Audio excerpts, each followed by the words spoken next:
अस्सलाम वालेकुम जी, कैसे हैं आप सब? मैं आप सबकी दुआ से बिल्कुल ठीक ठाक हूँ और उम्मीद करती हूँ आप सब भी ठीक होंगे। तो आज का ब्लॉग स्टार्ट करते हैं। हम लोग जा रहे हैं, कहाँ जा रहे हैं आपसे मैं शेयर करती हूँ। आज जो है आसमा से बड़ी गड़बड़ हो गई कि उसकी जो है रिसिप्ट जो है गुम हो गई थी और वो बड़ी नर्वस हो गई थी और रिसिप्ट के बगैर जो है एग्ज़ाम में बैठने नहीं दिया जा सकता।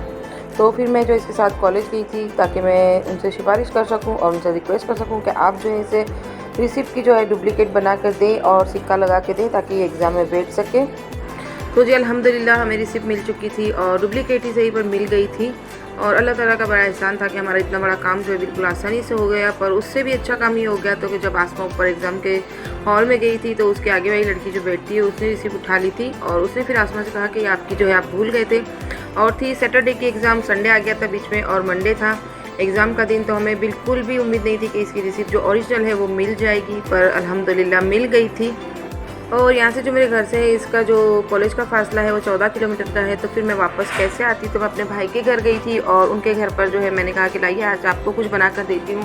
तो उनको जो मैंने बना कर दिया था चाइनीज़ कीमा और ब्रेड का हलवा, जिसे आप शाही टुकड़े भी कह सकते हैं, और बड़ा मज़ा आ गया था। उनके लिए बनाया था। फिर घर पर फटाफट से आए थे। तो घर पर आए तो एक बड़ा सा सरप्राइज़ मिल गया था कि अज़ीमा ने जो है इफ्तारी तैयार करके रखी थी, जिसकी हमें बिल्कुल भी उम्मीद नहीं थी। और आते आते जो है मैं ले आई थी आस्टोरिया की फेमस लस्सी, क्योंकि दिन बहुत गर्मियों वाले थे और कुछ ठंडा खाने का दिल चाह रहा था। तो फिर हमने ये ले ली थी। तो माशाल्लाह से अज़ीमा ने जो इफ्तार बहुत बेहतरीन तैयार करके रखी थी। अल्लाह ताला उससे हमेशा खुश रखे, क्योंकि बच्चे जब हमें सपोर्ट करते हैं तब हमें अंदर से दुआ निकलती है कि चलो एक काम तो हो गया। और नेक्स्ट डे है आसमा जो है फटाफट से उठ गई थी, उसने सारे कपड़े वॉश कर लिए थे और मैं जो है अपना ड्रेस सिलने बैठ गई थी।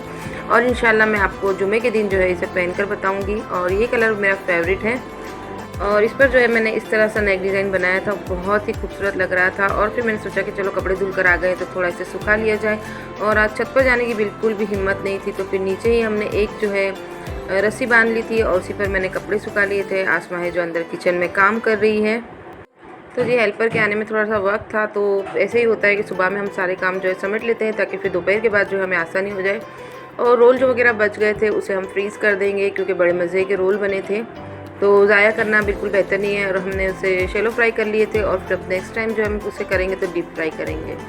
तो जब बज चुके थे शाम के 5 से 5:30 और हम जो है फ्रूट्स वगैरह ले आए थे। और आज आसमा से मैंने कहा था कि मुझे बहुत थकान लग रही है, आप चिकन का सालन बना लो। तो आसमा ने जो है चिकन का सालन जो है इफ्तारी से पहले ही बना लिया था, क्योंकि इफ्तार के बाद जो है हमें बिल्कुल हिम्मत नहीं रहती।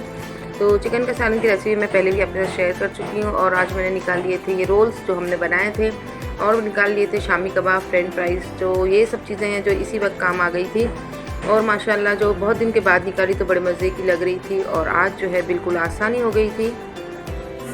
चिकन का सालन बन चुका है माशाल्लाह से, भुनाई भी हो चुकी है। अब इसमें ज़रूरत के हिसाब से पानी डालेंगे और उसे विसल लगा लेंगे। और इस तरफ जो है हमने फ्रेंच फ्राइज़ जो है गरम करने रख दिए थे। और जो है मैं फ्रूट चाट के लिए अज़ीमा से कहा था कि तुम थोड़ा सा फ्रूट काट लो, तो वो कर रही थी। और साथ में जो है मैंने शामी कबाब रखी थी और थोड़ी सी मेरे पास बच गई थी जो चिकन फ्राई वाली आइटम, तो वो भी मैंने साइड पर रख दी थी। और माशाल्लाह से इफ्तार बहुत अच्छे से हो गई थी। और फ्रूट कस्टर्ड में जो है मेरे फ्रूट मिला रही थी और बड़े मज़े का ये लगता है, डेली बनता है। और अतीब का जो है हमने गरम निकाल लिया था, ठंडे में हम अपना डाल रहे थे। और ये फ्रूट कस्टर्ड जो है हम ज़्यादा ही बना कर रख लेते हैं, क्योंकि सारे फ्रूट्स जो है अकेले अकेले खाए नहीं जाते और इसमें सारे फ्रूट्स आ जाते हैं तो सब शौक़ से खा लेते हैं। और ज़्यादा बनाने का मकसद भी होता है कि अगर अतीब जो है रात को आते हैं और उन्हें 12 या 1 बजे भूख लगती है तो वो फ्रूट कस्टर्ड पी लेते हैं और उसे अच्छा लगता है उन्हें। तो चलिए इफ्तारी का टाइम हो चुका है, दुआएँ करते हैं और अल्लाह ताला आप सबकी दुआएँ भी कबूल फरमाएँ, आमीन सुम्मा आमीन। तो ये आज है मुझे बिल्कुल भी कुछ एक्स्ट्रा काम नहीं करना पड़ा था, क्योंकि मैंने जितनी चीज़ें फ्रीज़ करके रखी थी वो मुझे अब काम आ गई है माशाल्लाह से। और शामी कबाब जो है मेरी बिल्कुल ख़त्म हो गई है। इंशाल्लाह मैं दोबारा से बनाकर जो है इसे फ्रीज़ कर दूँगी। और जो रोल है अब जो 3 या 4 पड़े हैं तो उससे भी देखती हूँ, वरना रोल वगैरह तो नहीं बनाऊँगी, सिर्फ मैं जो है शामी कबाब बना कर रख दूँगी। और वैसे भी मैं आज धूप में गई थी, तो फिर आज जो टेम्परेचर था 41 या 42 था। तो इतनी धूप में इतनी दूर जाना और आना बिल्कुल भी मुझ में तवाना ही नहीं रही थी कि मैं कुछ कर सकूं।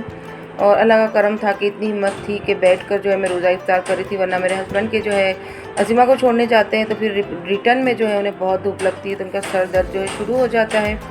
तो फिर मैं हो सकता है उन्हें धूप में जो है कम ही बाहर भेजती हूँ। और मैं आज आसमा के साथ चली गई थी, वरना उन्होंने कहा था कि मैं चले जाता हूँ, पर मुझे पता था कि फिर आने के बाद जो उनकी तबीयत बिल्कुल ख़राब हो जाएगी।